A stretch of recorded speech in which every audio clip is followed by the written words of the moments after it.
The New Mexico Department of Health has issued a call for volunteers with medical experience to help with the asylum-seeking migrants that the Border Patrol agents have recently dropped off in Las Cruces. Now, Las Cruces city leaders have appealed to New Mexicans for donations of food and personal hygiene items. Migrants are being temporarily housed in a homeless shelter there, a recreation center, and with the help of churches and other nonprofits. Now, this is news breaks that President Trump has been considering, quote, placing illegal immigrants in sanctuary cities only, end quote. It is, to say the least, a bit of a talker. Here to help us is Tom Garrity, owner of the Garrity Group PR, one of our line regulars. Sophie Martin is here. She's another line regular and a local attorney here in Albuquerque. Former state senator from Albuquerque and a familiar face, Dede Feldman, is with us, and we welcome back for his sophomore turn at our table, Ed Perea. He's a lawyer, former police officer here, and executive director at the Center for Law, Policy, and Public Safety. Thank you all for being here. Appreciate it. Dede, start with you. Las Cruces, let me make sure I'm clear here. It is not a designated sanctuary city. No. It just isn't. That's important to keep in mind as we talk about Las Cruces here. But it tried to walk the line by being a welcoming city. And now they've voted to commit $75,000 in tax money to helping migrants that are coming over. I have to imagine for some folks in that city that might not be crazy about this, saying, I didn't sign up for this with my tax money. Is there a potential for some heartburn here when municipalities are committing money for this effort in New Mexico, or is there something else going on here that I'm kind of missing? What's your sense Well, of they've it? already accepted, I think, 1,400 Right. migrants who've just been dumped on the street there by ICE, and they don't really have much choice as to what to do with them. Right. So they are today, I was interested to see, meeting with officials from the city of Santa Fe. And they are in communication also with the city of Albuquerque. Both of those are sanctuary cities, Right. and I think are expecting as many as 1,000 immigrants a day, Wow. from what I understand.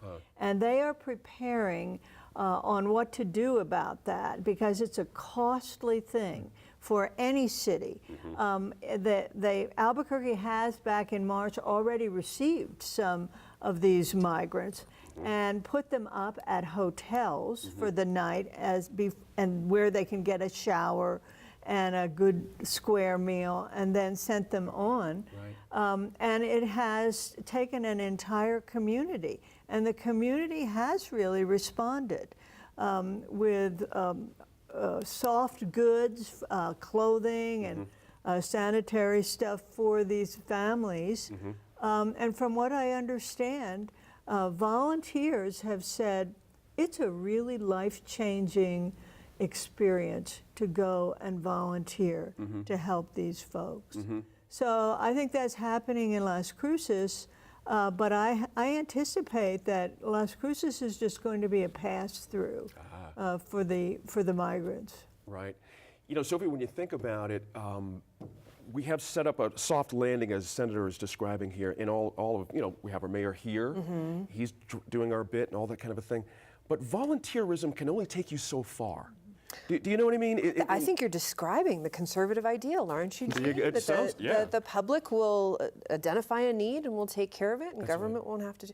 I mean, I'm joking, not joking in that. I mean, this essentially we have a Republican president who's created an environment in which our communities don't have a choice but to step up. And I think, as Dede mentioned, the volunteerism has been phenomenal.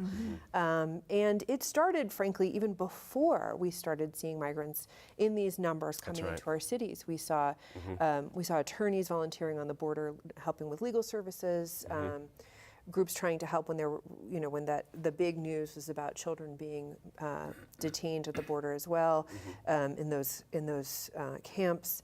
And I think this is a story that doesn't go away for us, in large part because our federal government has not figured out a grown-up way to address a problem that is not going away.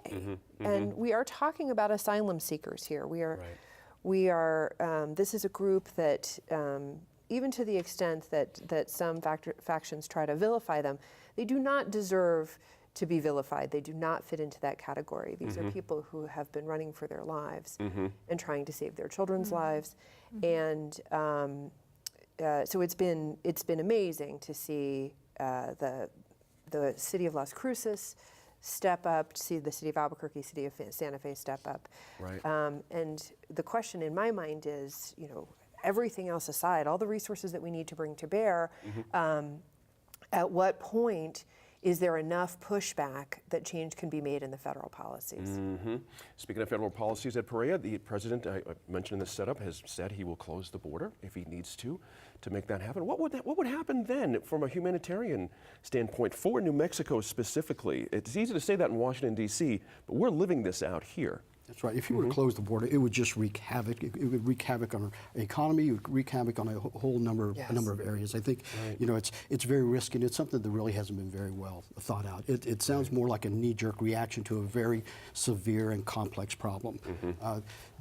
First of all, the economy, the economic impact to our state, much less the rest of the country, would be enormous. Right. Enormous. I mean, New Mexico is Mexico is one of our key trading partners. There's just a lot of commerce coming through, but there are a lot of other issues associated with closing the borders. Right. I mean, of course, there are a lot of public health issues, public safety issues that might have to be addressed as well. Right. This is, again, I think this is more that knee-jerk approach to a very complex and severe problem, and it can't be taken lightly because the impact on local communities could be very severe. It's not going to decrease anytime soon. It's only going to increase. So we have to meet that, don't we, that demand, and plan for that. As Dee Dee said, we've been planning early on, but maybe take it to the next step at this point. That's right. Immigration issues have been around forever, since the beginning of this country. Every generation has dealt with their own immigration issues. That's right. And this one has taken a little bit of a twist. I mean, there's always been the group that were anti-immigration and those who were pro. But the current leadership, this president, has taken it to a different level, which has complicated things and made it much more emotional than it's been. That's right. Let me get Tom in here real quick. So sorry about that. We're talking, we need EMTs, pediatricians, RNs. I mean, these are folks who are usually paid to do their thing. And I say again, you can only volunteer so long. Is the stance that Governor Michelle Lujan Grisham taking here, is it sustainable? Do you know what I mean by this? She's calling it not a crisis. Some people calling it a humanitarian crisis, but does the state have to step in here at some point officially? Yeah, I think so. I mean, the state definitely has resources. Whether it legally can or not is an issue for the judiciary to decide if some of this great surplus that we're seeing right now is able to be used for this humanitarian effort. Of course, as soon as the federal government sees that, oh well, they can afford it, let's send more folks there, then they'll probably do that.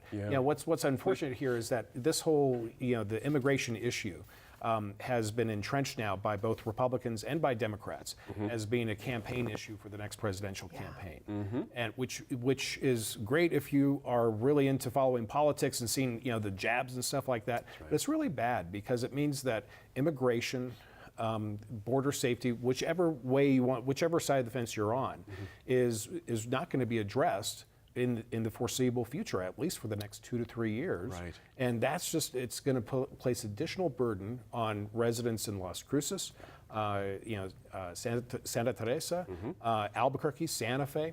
And it's not just, New Mexico, we're very close to it because we've heard Sanctuary City quite a bit. But when we start seeing sanctuary cities potentially being recipients of the asylum seekers, what we're seeing is places in Ohio, California. We're very sensitive. We're thinking, oh my gosh, they're all going to be coming here.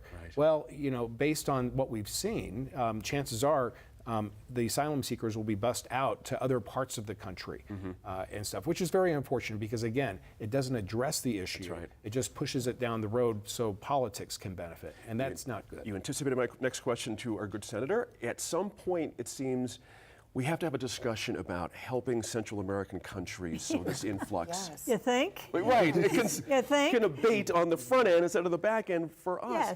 Yes. To Tom's point, is that a discussion for the next presidential cycle? Is that what's finally going to get on the table? It should be a discussion right now. Right. It should be a discussion right now, and yet the administration is going totally in the opposite direction. It is making the problem worse, trying to crack down on the border Attorney General Barr is in the news today because of the Mueller report, but the thing that he did 2 days ago was he said he wasn't going to pardon asylum seekers and allow them to, not pardon, but allow them bail. There's no bonding. Yeah, right. there's no bonding. So he's going to keep them in custody.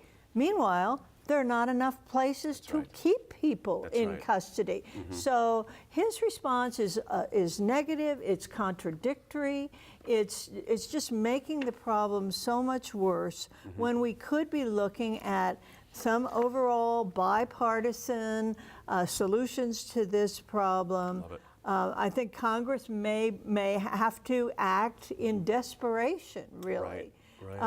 But I'm not looking for that to happen anytime before the election. Yep, there you go. We have to leave that topic there, but still to come this week on the line, we'll talk about the new and approved, at least by the Albuquerque City Council, ban on plastic bags.